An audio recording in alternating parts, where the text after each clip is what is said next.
I met James 15 years ago.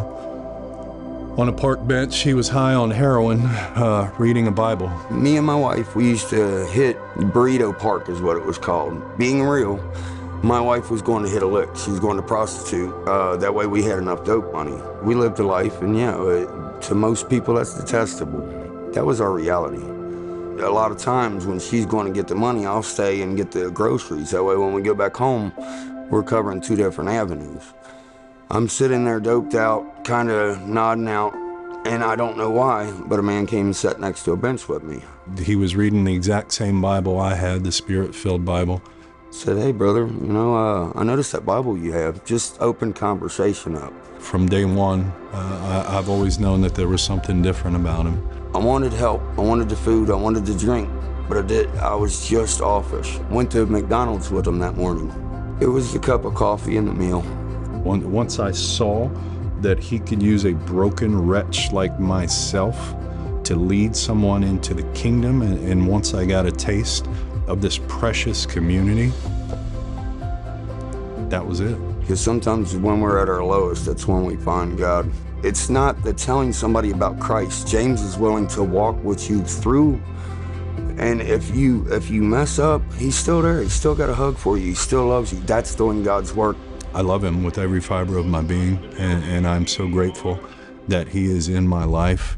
God's work is loving us where we're at, and I wouldn't be where I am without him being that man and Mike being that man and a lot of Christian brothers just getting behind me and pushing me forward.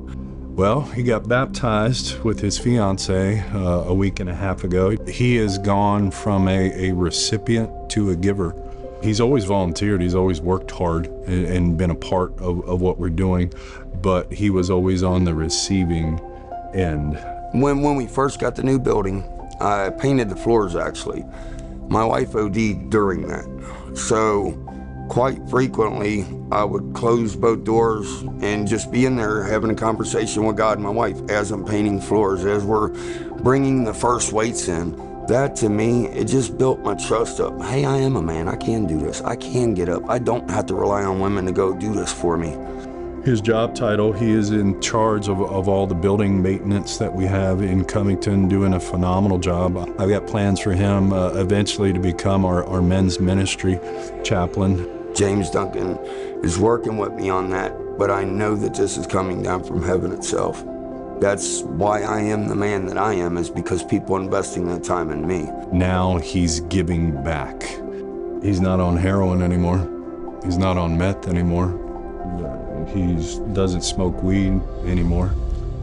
He doesn't pimp out his deceased ex-wife to support his habit anymore. He loves passionately. He is so real about all of the trauma that he has been through, and he is just a living, breathing testimony of what is possible. With Jesus Christ, he's opening me up to be willing to talk about my weaknesses, to show his strengths. And he is just a staple in the gym and a constant reminder as what can God do with an authentic, genuine, surrendered life. Thank God that he brings people up out of addictions like me, because the authenticity that I can, like an addict can reach down to another addict. Just like a rich man talking to a poor man, they really ain't understanding each other.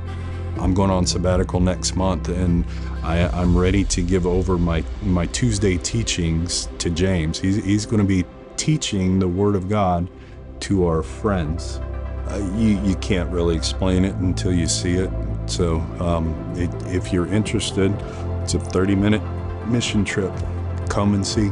Anybody wanting to see what God's doing at the Lord's Gym, come check us out. You'll be transformed just by being in the presence of our friends.